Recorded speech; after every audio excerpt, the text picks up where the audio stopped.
1절에서 13절 말씀입니다. 네, 우리 한 절씩 교독하겠습니다. 3장 7절에서 13절. 네. 빌라델비아 교회의 사자에게 편지하라. 거룩하고 진실하사 다윗의 열쇠를 가지시니 곧 열면 닫을 사람이 없고 닫으면 열 사람이 없는 그가 이르시되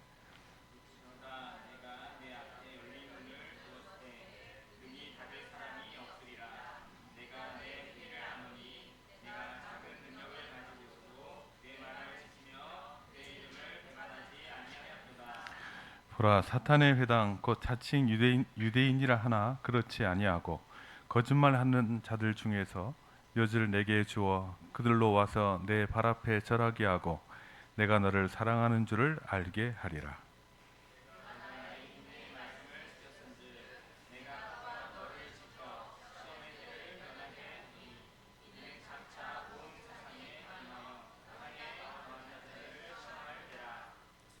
내가 속히 오리니 내가 가진 것을 굳게 잡아 아무도 내 면류관을 빼앗지 못하게 하라.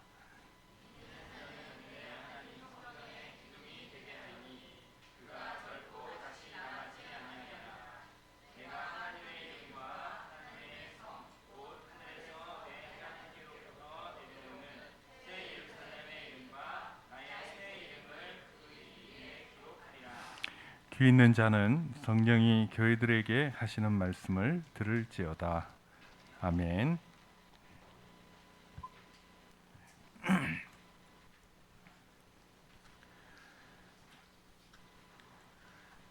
빌라델비아 교회는 작은 능력을 가졌지만 충성스러운 교회였습니다. 주님께서 내가 내 행위를 아노니 내가 작은 능력을 가지고서도 내 말을 지키며 내 이름을 배반하지 아니하였도다, 그렇게 말씀하셨습니다. 그리고 나서 그리스도께서는 이 빌라델비아 교회를 향해서 네 가지 약속을 주십니다. 근데 우리가 아시다시피 그 계시록 그 교회들에 대한 말씀, 맨 마지막 말씀은 거의 같지요. 귀 있는 자는 성령이 교회들에게 하시는 말씀을 들을지어다. 그러니까 이 6교회, 7교회에서 하신 말씀이 단지 그 각각의 교회에게만 적용되는 것이 아니라 실제로는 모든 교회들에게 사실 대부분이 공통적으로 주어지는 말씀이죠. 그러니까 우리가 이제 이걸 말씀을 묵상하고 또 설교도 하고 하는 거 아니겠습니까?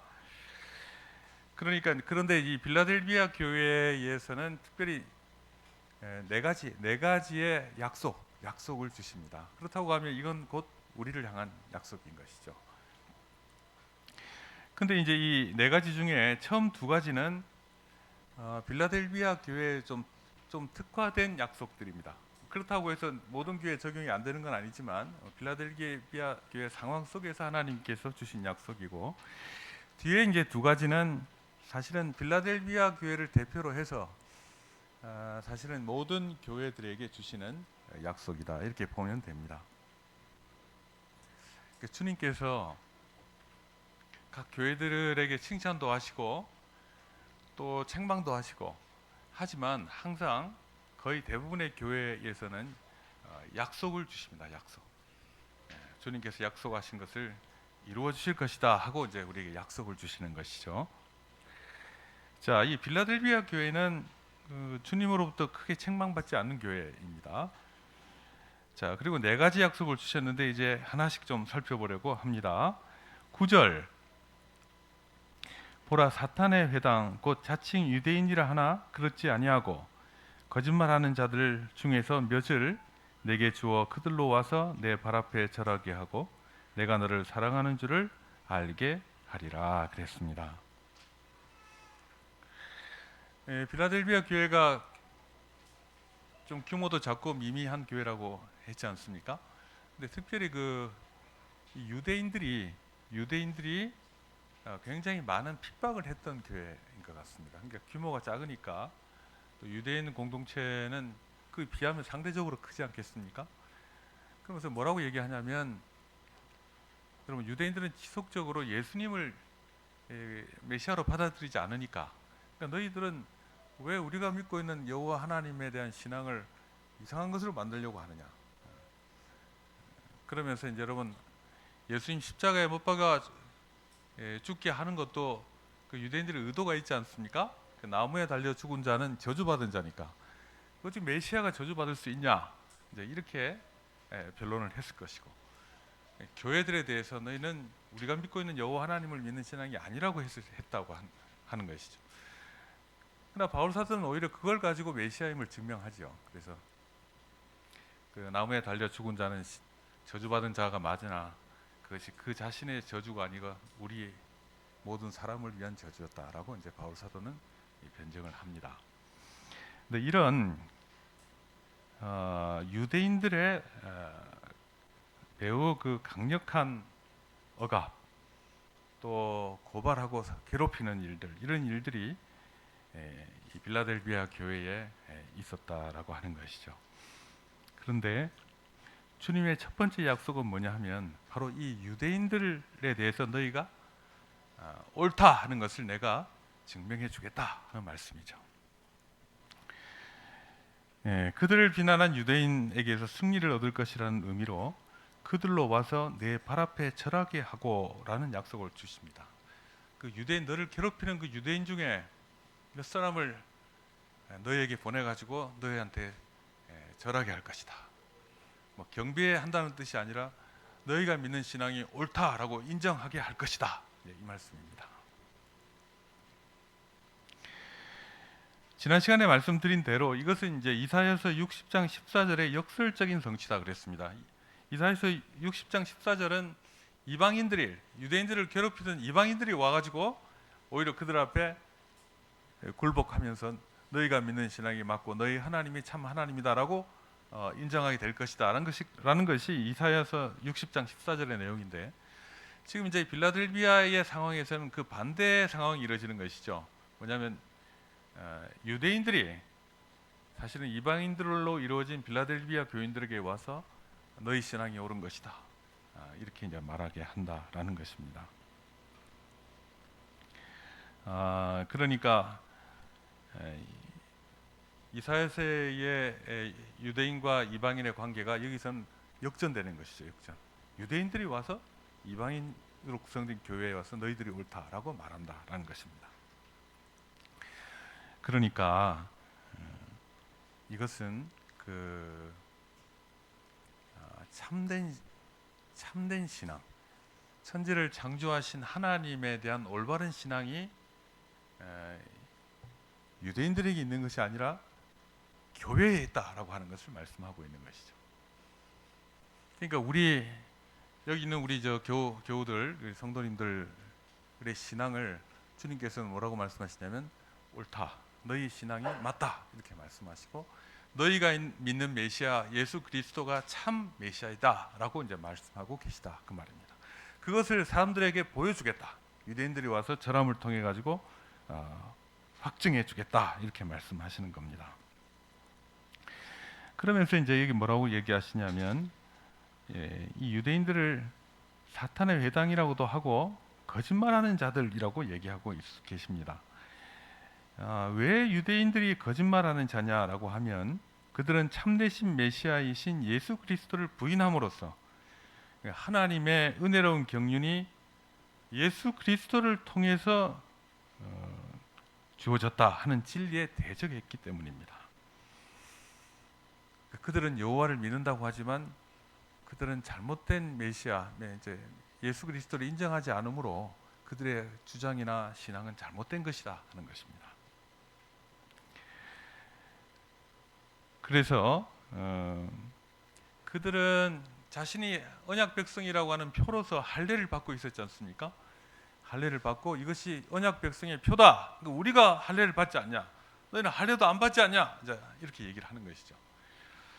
그렇지만 바울 사도는 여기에 대해서 이제 이렇게 말합니다. 무릇 표면적 유대인이 유대인이 아니요 표면적 육체의 할례가 할례가 아니니라. 오직 이면적 유대인이 유대인이며 할례는 마음에 할지니 영에 있고 율법 저문에 있지 아니한 것이라. 그 칭찬이 사람에게서가 아니요 다만 하나님에게서니라. 그렇게 말씀합니다. 그러니까 너희가 여러 가지 외적으로는 표를 가지고 있고 역사적으로는 하나님의 백성의 그 언약 백성이라는 얘기를 쭉 해왔지만, 그러나 주님의 경륜은 그게 아니라 창세기부터 쭉 언약 백성들에게 주시는 그 구원의 길은 여인의 후손, 주께서 보내실 메시아 그리스도를 받아들이냐 안 받아들이냐에 있는 것인데, 너희는 지금 잘못된 길로 가면서 옳다고 얘기하니까 거짓말장이다, 그렇게 말씀하시는 것입니다. 근데 여러분, 유대인들이 하나님을 그리스도를 메시아로 받아들이지 않는 것이 그냥 그럴 수도 있는 문제가 아니라,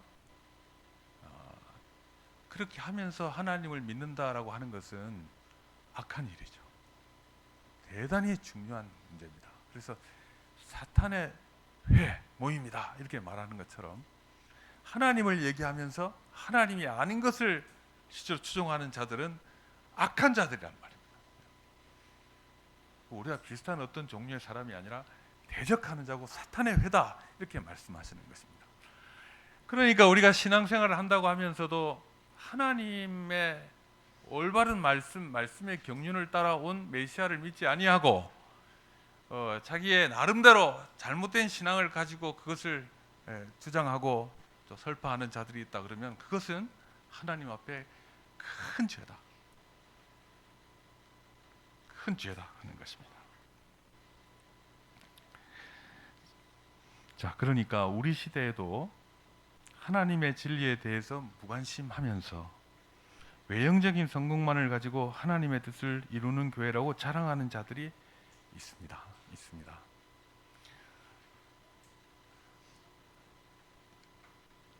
소위 이제 복음주의를 주장하면서 말씀의 내용에 대해서는 무지하면서도 단지 성공지향적인 값싼 복음에만 몰입하는 자들이 있는데, 그러니까 요즘 우리가 이제 이 소위 복음주의 교회라고 하는 게를 비판하는 이유가 뭐냐면,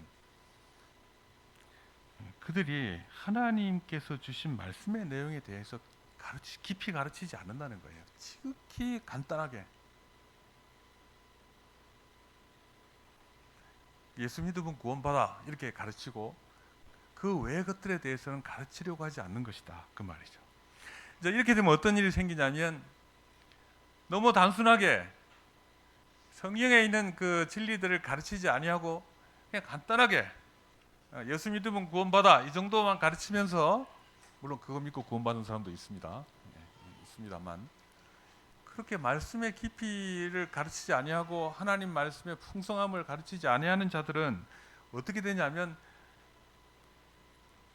일반 종교성으로 넘어가게 되는 것이죠. 그러니까 간판은 교회라고 해놓고는 그 뭐 무속 신앙과 별로 다를 바 없는 그와 같은 이제 신앙의 모습을 드러낸다는 것입니다. 일반 종교성에 함몰돼 버리고, 또 하나님과 그의 보내신 바 메시아에 대한 참된 지식과 그에 따라 마땅히 바쳐야 할 충성에 대해서는 헌신짝처럼 생각한다, 가벼이 여긴다 하는 것입니다. 이건 어리석은 일이죠. 그러면서 숫자의 많음과 또 현재 눈에 보이는 융성함이 올바른 믿음의 진위를 입증하는 것처럼 얘기를 한다는 거예요. 우리 이렇게 많이 모이는데 하나님 여기 안 계시겠어? 이렇게 얘기하는 것이죠. 이들 역시 주님께서 빌라델비아 교회를 받게 했던 유대인들에게 하셨던 말씀이 그대로 적용됩니다. 그것은 그럴 수도 있는 문제가 아니라 악한 일이란 말입니다. 악한 일입니다. 매우 악한 일에 빠져들게 되고 결국은 사탄의 회라는 주님의 책망을 들을 수밖에 없는 신앙이 되어버린다, 중대한 죄악이다라고 하는 것입니다.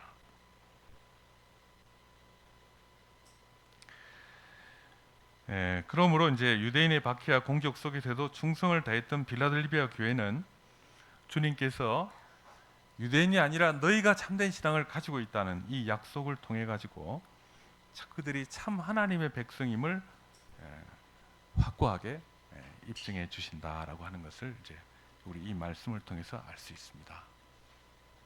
여러분, 그러니까 우리가 가지고 있는 이 신앙, 우리가 매일 배우고 묵상하고 또 우리의 삶으로 실천하려고 하는 이 내용들을 풍성하게 알고자 하는 이 열망, 이런 것들은 참 하나님이 주신 복인 줄로 믿으시기 바랍니다. 네,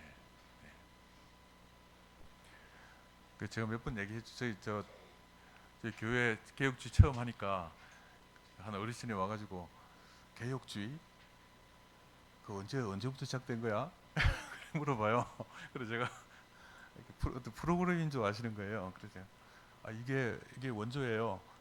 이렇게 얘기했더니 하여튼 못 받아들이죠. 못 받아들이죠. 네. 그러니까 처음에 이제 우리 주위에 있는 이 신앙의 이 환경들이 굉장히 안 좋은 겁니다. 우리 한국 사회도 그렇고. 근데 한국만 그런 거 아니죠, 또. 그런 거 아니죠. 그러니까 교회들이 시간이 지나고 하나님 말씀을 온전히 붙들지 못하면 그냥 무속 신앙처럼 돼버려요. 예. 차 새로 사면은 그 목사님 오시라 그래가지고 손 얹고 기도해 달라 그러잖아요. 예. 그 새 차 사가지고 저 돼지머리 갖다 놓고 고사 지내는 거랑 같은 개념이거든요. 그게. 근데 그 하나님께서는 그래 안 해도 돌봐주시는데 그렇게 한단 말이에요. 집착해요. 그렇게 잘못되시는 겁니다. 근데 주님께서 주님 예수 그리스도 안에 있는 신앙, 우리 갖고 있는 신앙의 고백들의 내용들이 풍성해지고 그것을 믿고 살아가는 것에 대해서 너희가 옳다 그렇게 말씀하신다는 거예요. 자, 두 번째,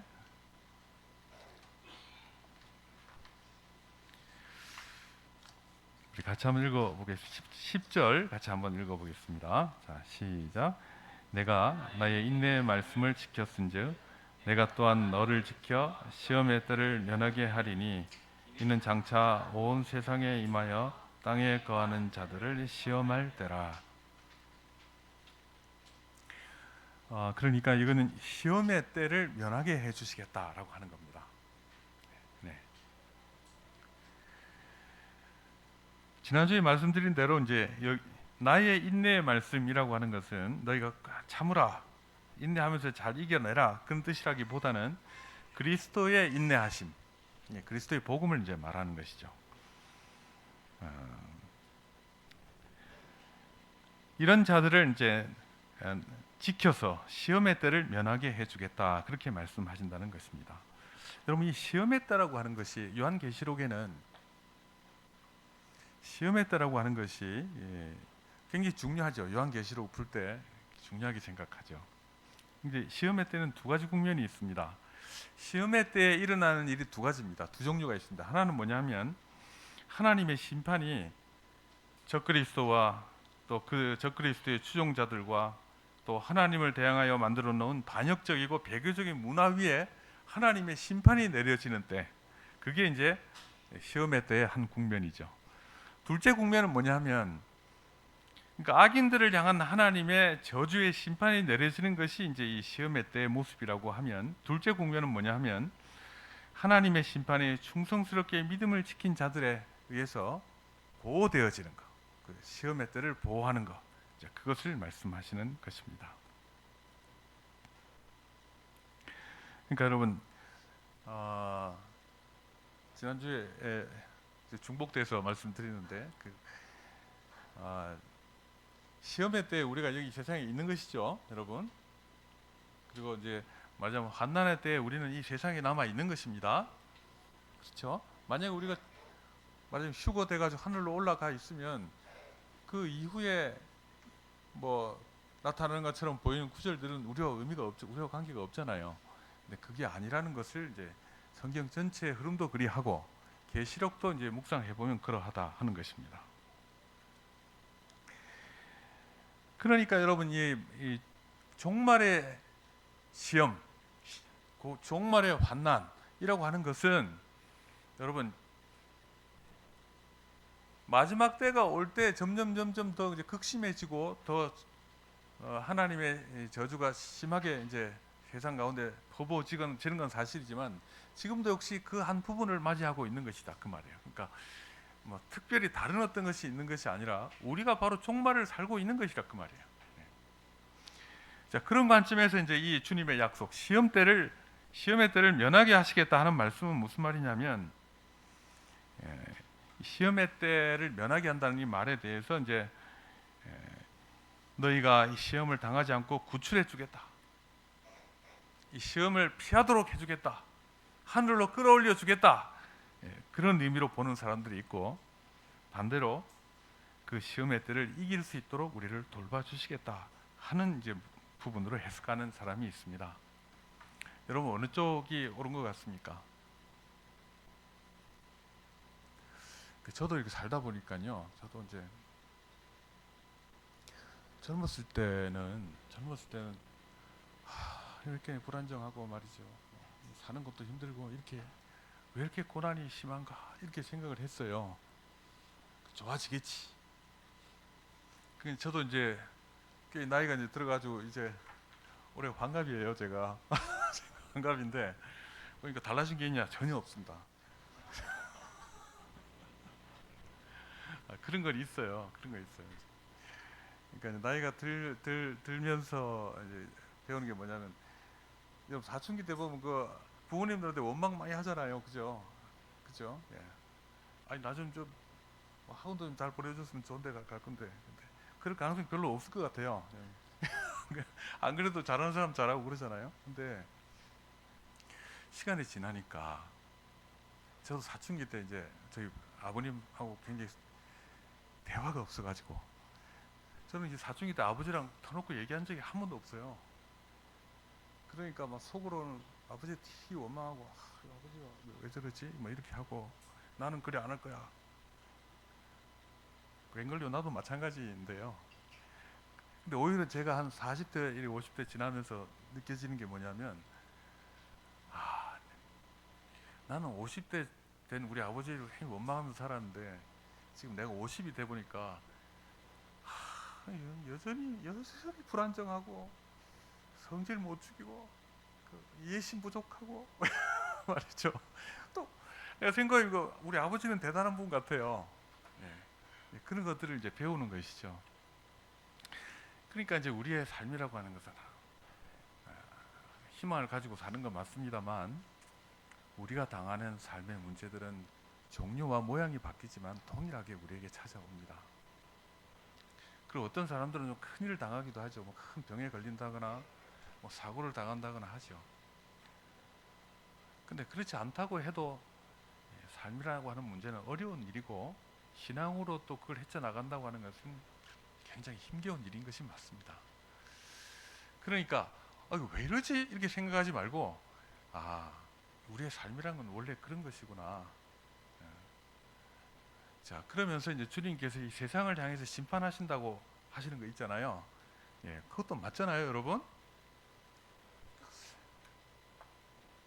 그리고 뭐 드라마 같은 게 보면 그 착한 사람은 잘 되고 나쁜 사람은 보통 잘 안 되죠. 안 그런 것도 있는 모양인데요. 대체로 그래요. 근데 우리가 이제 사회적으로 이렇게 봐도 나쁜 짓을 저지르는 사람은 그 생애 안에 보통 벌을 받아요. 감옥도 가고 병 걸려 죽기도 하고 이렇게 한단 말이에요.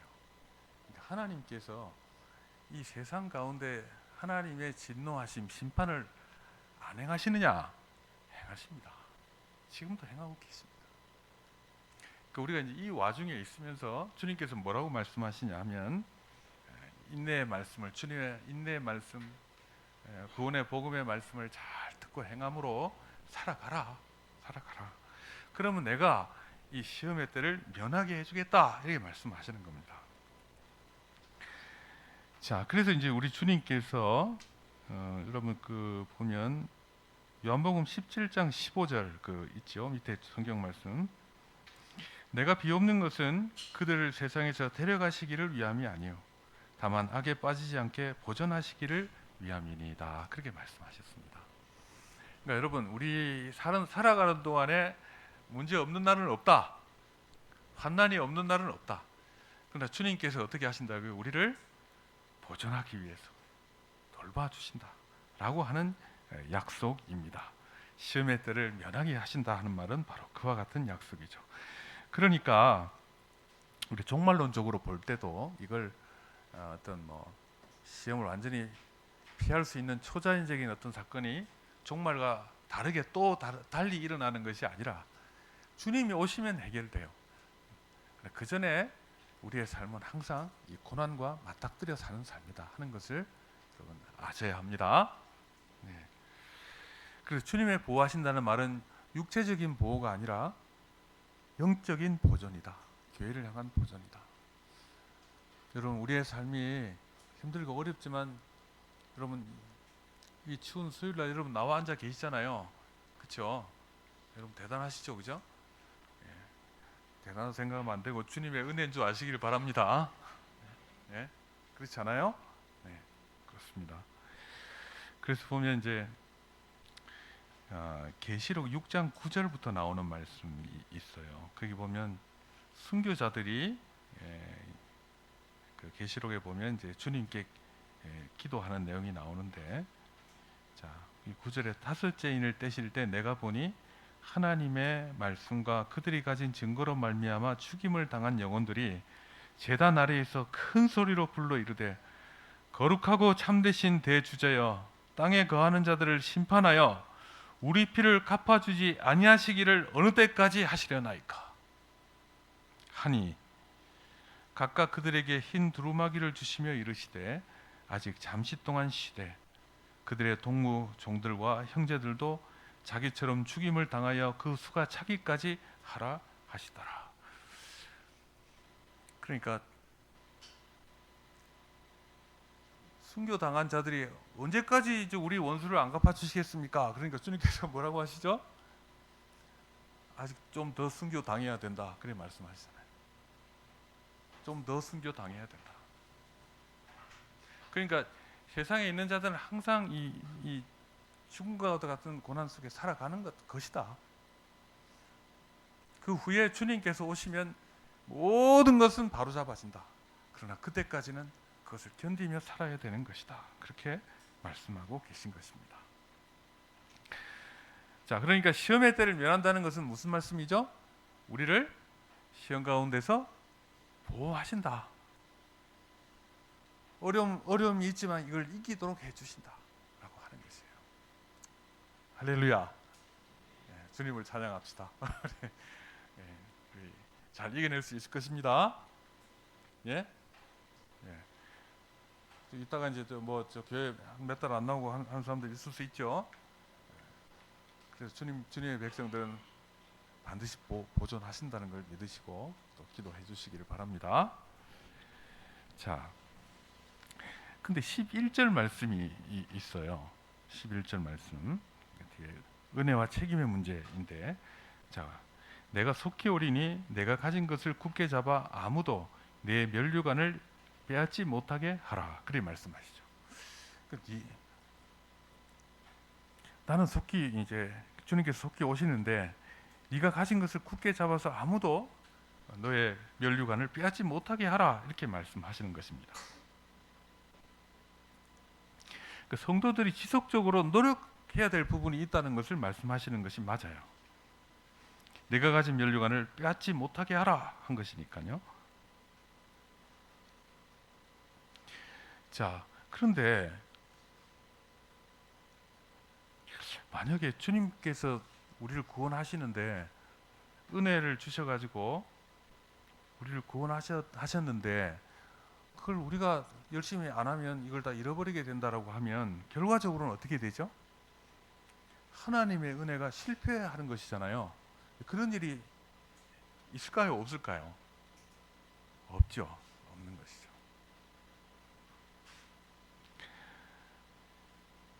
근데 여기서 말씀하시는 것은 우리가 환난과 시험, 시련 중에서 인내로 믿음을 지켜나가는 것을 계속 소홀히 하지 말아야 한다는 것은 우리가 살아갈 때 주님께서 나를 은혜를 베푸시고 도와주시니까 나는 그냥 좀 편하게 살아도 돼. 그게 아니라는 거죠. 그러니까 우리가 주님께서 주신 은혜를 받은 자로서 그것을 잘 유지하고 열심히 은혜스러운 삶을 살아가야 될 의무가 있다는 거예요. 그렇죠? 있다는 얘기입니다. 그런데 중요한 것은 하나님께서 우리에게 믿음을 주시고 그것이 끝까지 승리하도록 은혜로운 역사로 우리를 이끌어 가시는 그 일은 결코 좌절되지 않는다는 사실입니다.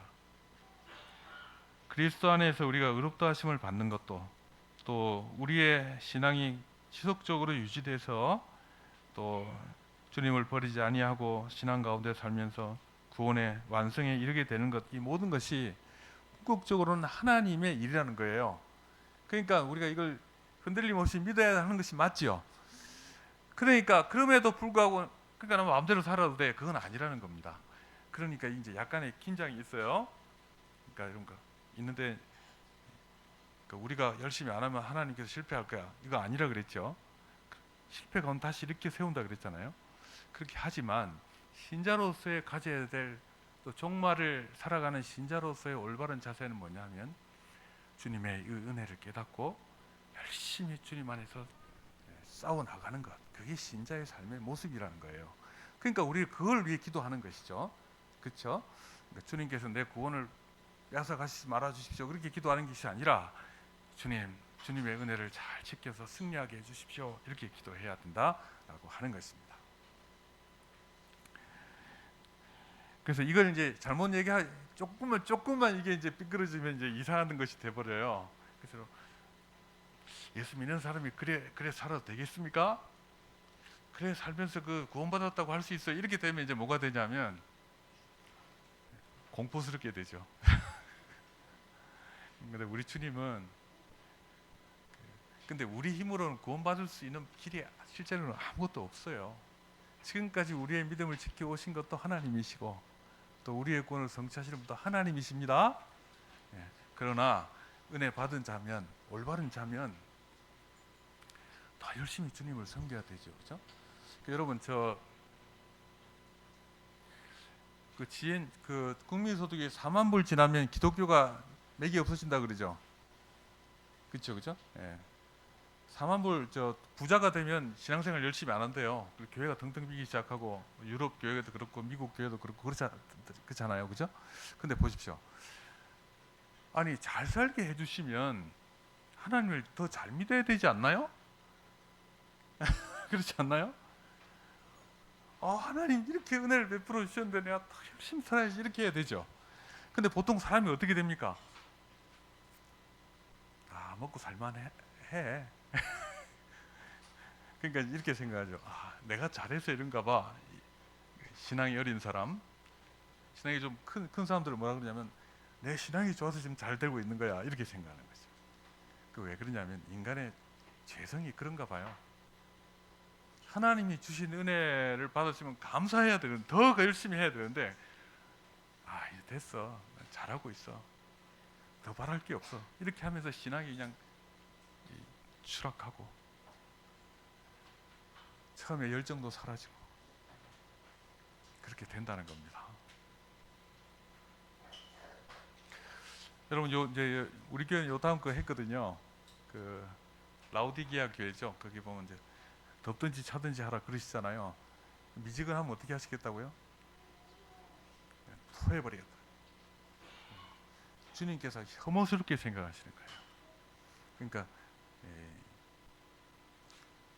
주님께서 이제 그 채찍질 하심으로 우리를 다시 일깨워 주시긴 하시죠. 그냥 그렇게 하셔야 구원이 되죠, 우리가. 그렇죠? 근데 주님께서 이제 신자의 삶이 그리 미적지근하고 나는 다 알아, 나는 다 충분해, 이렇게 하는 사람들의 신앙에 대해서 굉장히 혐오감을 드러내시는 거예요, 주님께서. 그러니까 여러분, 우리의 신앙은 항상 겸손하게 다 하나님께로부터 왔습니다, 주님께서 은혜 주셨으니까 우리는 더 열심히 주님을 섬기겠습니다, 이렇게 하는 것이 올바른 거예요. 제가 이제 올라오다 보니까 주차장 보니까요, 차들이 많이 커졌대요. 보니까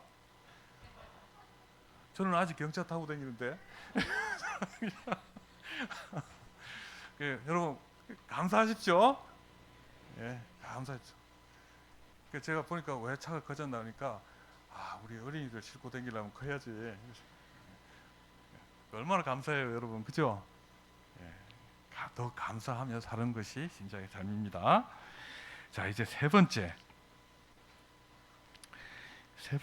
이제 3장 12절 상반절 한번 보십시다. 밑에 이기는 자는 하나님이 성전의 기둥이 되게 하리니 그가 결코 다시 나가지 아니하리라, 그렇게 말씀하셨습니다. 그러니까 세 번째 약속은 이기는 자는 내 하나님의 성전의 기둥이 되게 하리라, 그렇게 말씀하셨어요. 네. 우리 성도님들 저 이사 많이 해보시죠, 그죠? 저는 젊었을 때 진짜 이사 진짜 많이 다녔어요. 그래서 1년 반에 한 번씩 이사 다녔어요. 그래서 제가 이제 우리 안산 처음 왔을 때 그 전화번호가 78 이사예요. 78 이사. 제가 7번 이사. 그때까지 7번 이사. 이사를 많이 댕기죠. 많이 댕기시죠. 네. 이사 댕길 때 여러분 저 다 요즘 요즘 뭐 드레스룸 이런 거 하는 거 있다 그러대요. 우리는 이제 뭐 행거 같은 거 이래 가지고 막 이렇게 세워 갖고 하잖아요. 이사 갈 때 다 빼 가지고 가죠, 그죠? 물론 뭐 장롱을 크게 사시면 안 가지고 가겠지만 빼 가지고 가잖아요. 어지간한 거 다 들고 가죠, 그죠? 그렇죠. 근데 아무리 저 좋은 것이 있고 가져가고 싶어도 기둥은 빼 가지고 못 가잖아요.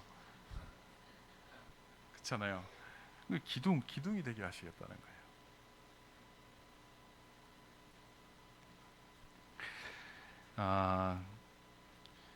이게는 저는데 하나님 성전의 기둥이 되게 하리니 그가 결코 다시 나가지 아니하리라. 이 나가지 아니하리란 말은 무슨 말이냐면요, 이 지역에 여기 이 지역에 이제 큰 지진이 이제 수차례 있었어요. 이 역사적으로 이 시기에.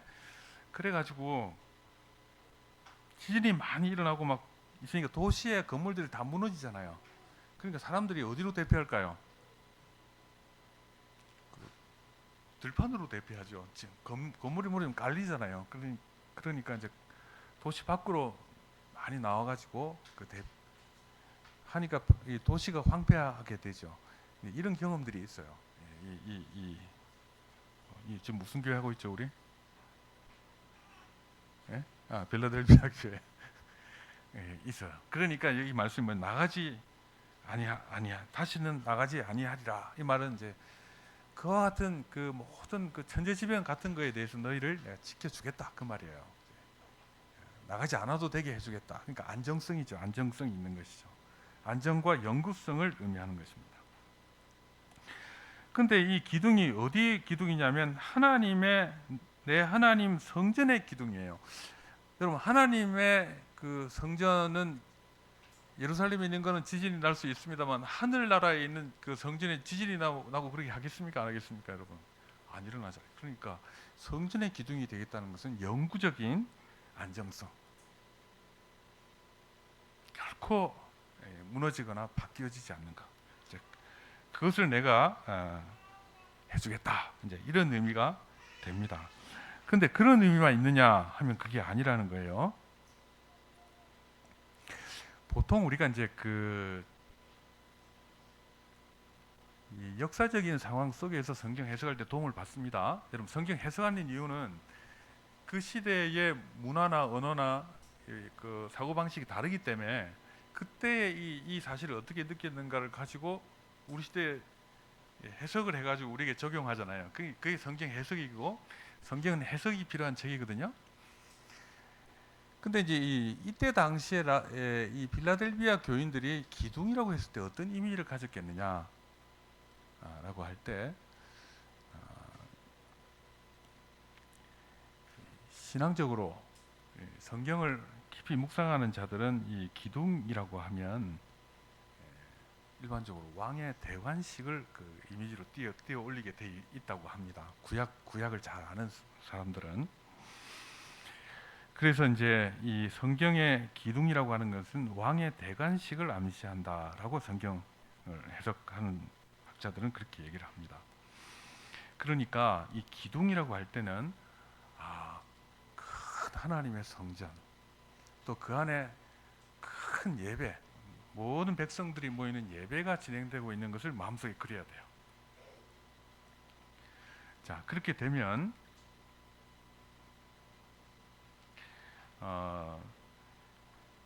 구약 성경에 보면 솔로몬의 성전 안에 왕의 기둥이 있었습니다. 성전 문 앞에 두 개의 큰 기둥도 있었고 안에도 기둥이 있었단 말이에요. 그러면 왕들은 보통 대관식을 할 때 왕이 서서 그 예식을 치르는 장소가 어디냐면 큰 기둥 앞이에요. 기둥 앞이에요. 그러니까 이 계시록의 맥락을 통해 봤을 때 뭐냐면 너희 기둥이 되게 하겠다는 말은 마지막 종말에 그리스도께서 다시 오시고 그리고 이 온 세상의 만유의 주로 등극하실 때 주님께서 어디 서신다는 것입니까? 기둥 앞에 서신다는 거예요. 근데 너희가 뭐가 되게 해주겠다고요? 그 기둥이 되게 해주겠다 그 말이에요. 그런 사례들은 그 성경에 곳곳에 나옵니다. 그러니까 성전의 기둥이 된다고 하는 말은 안정성을 얘기하는 것이 맞는데 좀 더 깊이 생각해 보면 무슨 얘기냐 하면 이 세상의 모든 일들이 주님의 뜻 가운데 성취되고 새 예루살렘에는 성전이 따로 없잖아요. 그리스도께서 성전이 되신다 그러잖아요. 그러나 이제 상징적으로 볼 때 그리스도께서 온 만유를 지배하시는 통치하시는 그 모든 것이 성취되는 그 예배 자리에 너희는 어디 있을 것이란 말이죠? 그리스도의 뒤에 서 있는 기둥처럼 너희를 세우겠다 그 말이에요. 이거보다 큰 하나님의 복이 어디 있습니까? 그러니까 우리가 생각할 때 구원이라고 하면 지옥에 안 가는 게 구원이야 이렇게 생각할 수 있잖아요. 그건 물론 1차적인 의미죠.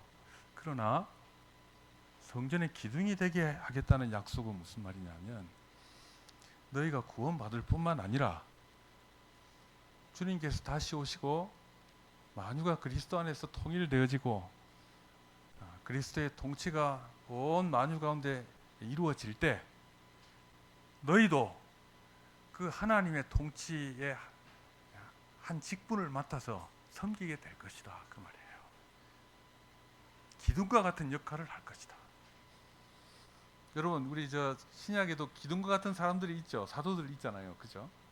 교회에 기둥과 같은 사람들이 있는 것처럼 주님께서 다시 오시고 하나님 나라를 완성하실 때 너희도 그 나라에서 중요한 일들을 감당하게 된다.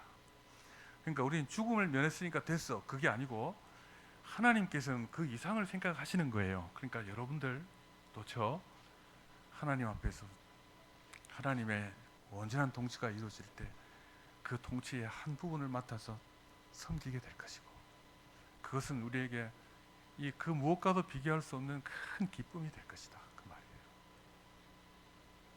그래서 구원받았으면 됐지. 이건 지극히 참 유치원적인 신앙입니다, 여러분. 그러니까 하나님의 구원이라고 하는 것은 우리와 함께 모든 어그러진 것을 바로잡으시는 주님께서 그 안에서 통치하시는 그 부분에 우리를 사용하실 것이다 하는 것이에요. 자, 이제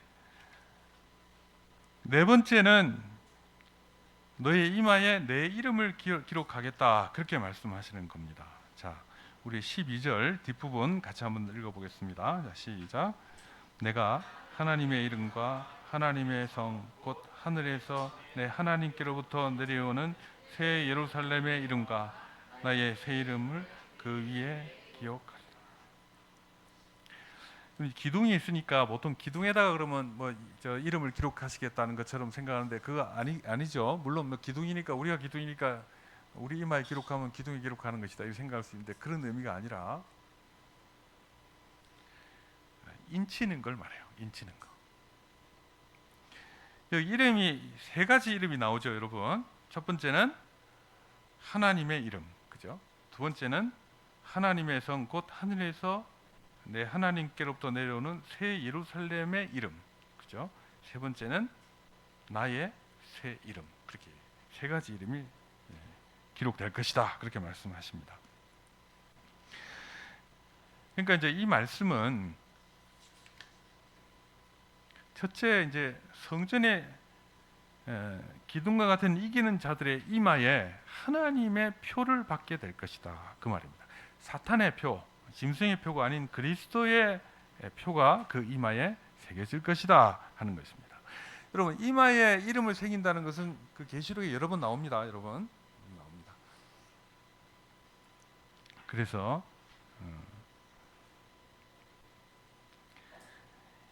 이 하나님의 표, 이것은 또 그리스도의 이름과 거의 동일하게 사용되는데, 하나님의 이름이 신자들의 이마에 새겨진다라고 하는 말은 무슨 말이죠, 여러분?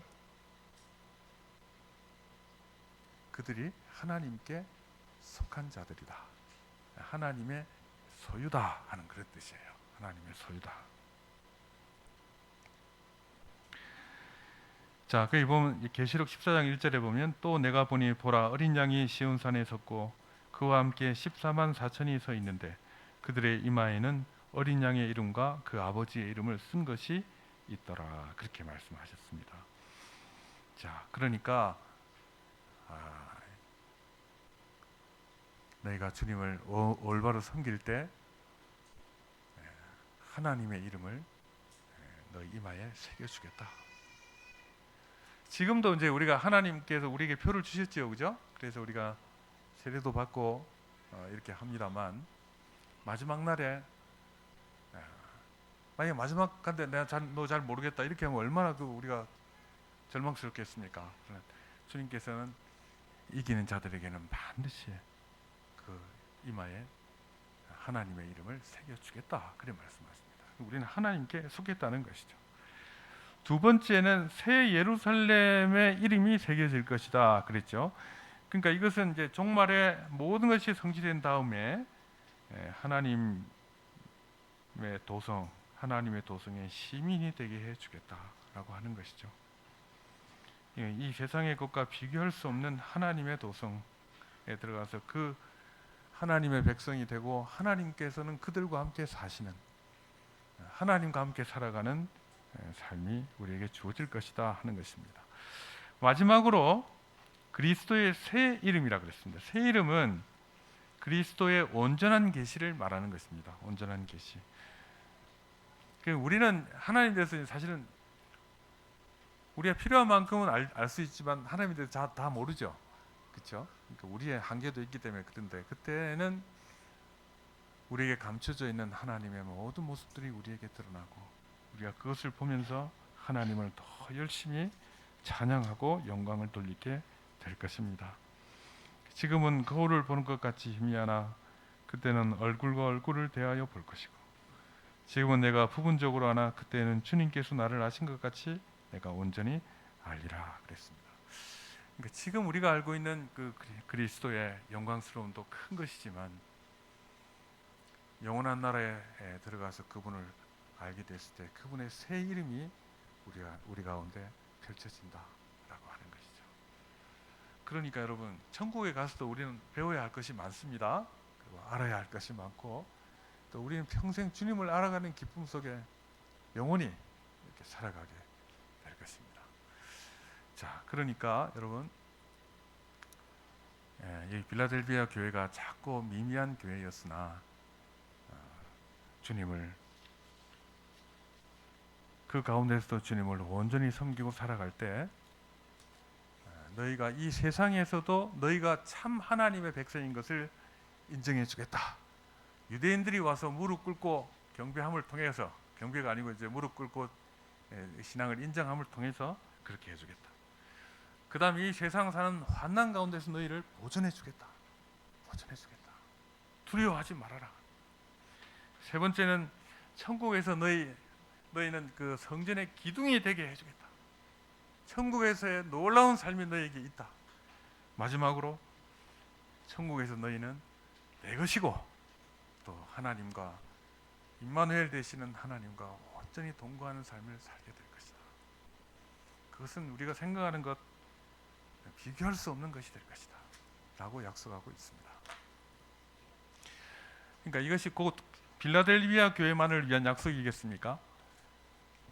하나님을 믿는 이기는 자들, 주님을 끝까지 섬기는 자들에게 주어진 동일한 약속인 줄로 믿고, 여러분 힘들고 고단하고 피곤하지만 주님을 의지하면서 그렇게 열심히 살아가십시다. 기도하겠습니다. 하나님 아버지, 주님께서 우리 가운데 약속하신 것들을 묵상합니다.